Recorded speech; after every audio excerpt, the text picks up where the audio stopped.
Rizky. Untuk penyampaian materi tentang proses pembuatan pupuk organik berbasis limbah kotoran kambing akan disampaikan oleh Mas Arif. Mas Arif, silakan. Baik, sebelumnya Assalamualaikum warahmatullahi wabarakatuh. Waalaikumsalam warahmatullahi wabarakatuh.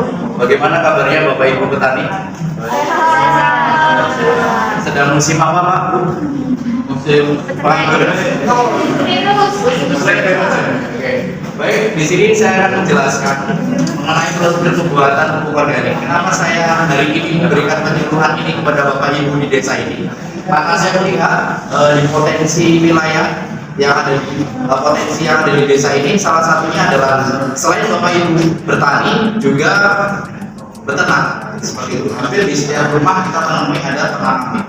Dari situ adanya potensi apa? Potensi OH atau limbah. Ketika OH itu tidak bisa dimanfaatkan dengan baik oleh Bapak Ibu, mungkin saat ini masih dimanfaatkan dengan cara dimasukkan ke kantong, habis itu langsung dibawa ke lahan tanpa melalui proses fermentasi dan sebagainya. Nah, itu nantinya ketika tidak diolah dapat berakibat sebagai limbah yang dapat mencemari lingkungan, baik air, udara dan sebagainya. Maka di sini kami akan memberikan penyuluhan mengenai pupuk organik yang itu basisnya adalah dari limbah yang bisa Bapak Ibu dapatkan dari ternaknya masing-masing. Seperti itu. Yang pertama, alat dan bahan.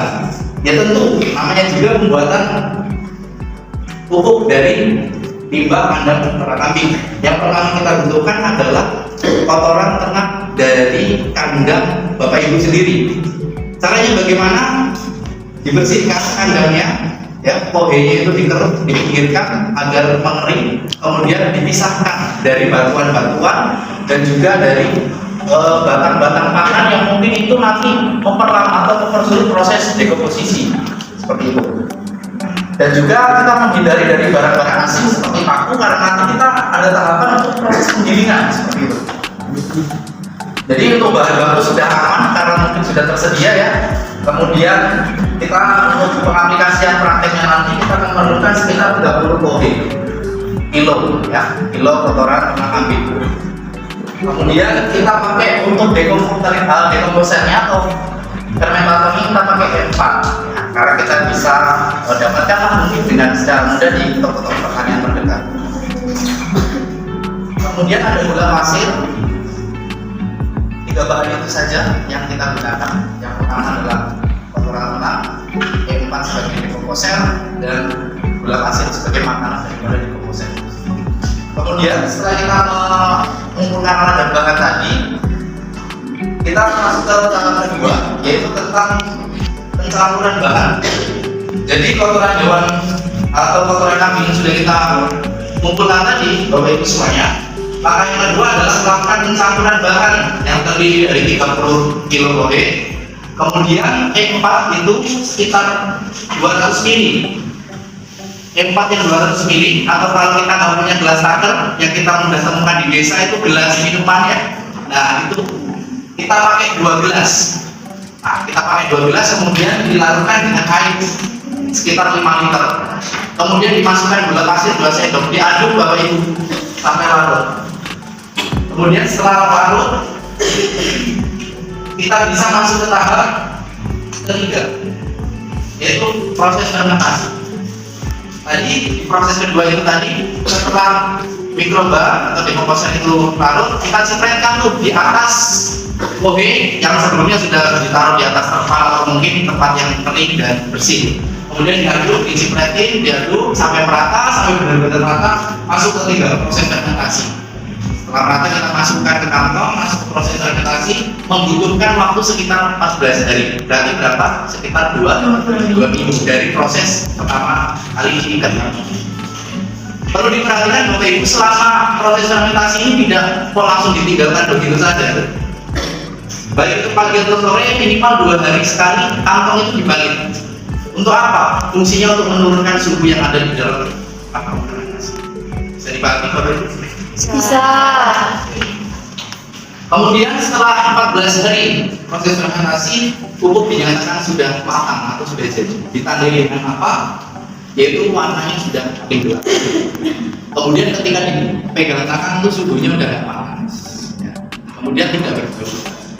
Jelas berbau, tapi bukan berbau yang seperti kita kalau nyiumnya dari kandang. Ada bau-bau wanginya. Kenapa ada bau wanginya? Karena ada gula putihnya itu tadi. Karena di emas itu juga sudah terlarut dengan campuran molasses. Jadi mengakibatkan ketika sudah melewati proses fermentasi, salah satu tanda ketika pupuk itu sudah jadi atau matang, warnanya juga sudah berubah, wangi dan sudah tidak panas lagi. Kenapa Bapak Ibu perlu kita lakukan proses fermentasi? Karena kalau kita mengaplikasikan pupuk yang masih dari kandang kita, kotoran ternak yang kita langsung aplikasikan di lahan, itu juga tidak bisa. Ibaratkan kita ngasih makan ke orang itu ngasih makanan mentah. Tanaman itu perlu mengolah. Dan juga bisa berakibat fatal karena banyak bakteri-bakteri atau jamur bisa berpengaruh terhadap pembusukan akar. Jadi perlunya ini fermentasi. Setelah pupuk ini jadi, setidaknya logikanya kita memberikan makanan kepada tanaman itu sudah dalam bentuk jadi. Jadi makanan itu tinggal menyerap atau menikmati saja. Lanjut, sudah jadi, kita diamkan, kita ingatkan supaya untuk tidak membumbang pada saat proses penggilingan. Masuk ke tahap keempat, yaitu proses penghalusan dan pengemasan. Penghalusan ini kita menggunakan mesin bantu, ya, mesin bantu ini penggiling. Setelah halus, pupuk itu siap dikemas. Karena Bapak Ibu di sini adalah fungsinya untuk digunakan sendiri, maka berarti siap untuk diaplikasikan di lahan pertanian masing-masing. Kalau Bapak Ibu nanti merasa ini menjadi sebuah peluang usaha, maka bisa dikemas dan dipasarkan. Minimal adalah untuk tetangganya atau petani yang ada di desa itu. Kenapa kita perlu untuk melakukan ini? Selain untuk memanfaatkan potensi itu agar tidak menjadi limbah, ada manfaat lain dari kita mengolah pupuk ini menjadi pupuk organik. Yang pertama adalah pupuk organik memiliki manfaat bagi lahan pertanian kita. Karena sekarang yang kita lakukan dari zaman dulu sampai hari ini adalah bagaimana mengaplikasikan pupuk kimia sebanyak-banyaknya, tapi kita tidak memperhatikan bagaimana kondisi dan jumlah mikroorganisme yang ada di dalam tanah. Jadi mulai hari ini, ketika pupuk hari ini langka Bapak Ibu, ketika pupuk hari ini mahal, ini adalah menjadi solusi. Kita tidak bisa langsung terlepas pupuk kimia, tidak, tapi bertahap. Kita pakai sumber-sumber yang ada di sekeliling kita. Selain dia memiliki fungsi untuk memperbaiki sifat fisik, sifat kimia dan biologi tanah itu sendiri. Kalau tanahnya sudah baik, pasti produktivitasnya maka tidak heran ketika kita sekarang memberikan pupuk sebanyak-banyaknya tapi tidak berdampak bagi tanah. Kenapa? Tanah kita sudah sakit, responsif tanah terhadap pemupukan sudah menurun. Akhirnya kita harus nambah dosis. Oleh hal ini yang kita perbaiki adalah tanah itu. Dengan cara apa? Memperbaiki mikrobanya, mempersediakan ketersediaan unsur haranya, sehingga nanti sifat fisik, kimia, biologinya baik. Kemudian meningkatkan kapasitas serap air tanah. Karena partikel-partikel tanah itu kan saling keterkaitan ya. Jadi bahan organik ini fungsinya adalah untuk mengelastiskan atau mengisi pori-pori dari rongga-rongga itu. Kalau semakin banyak bahan organiknya, maka kapasitas penyerapan airnya pasti akan lebih banyak karena rongganya pun akan lebih terbuka.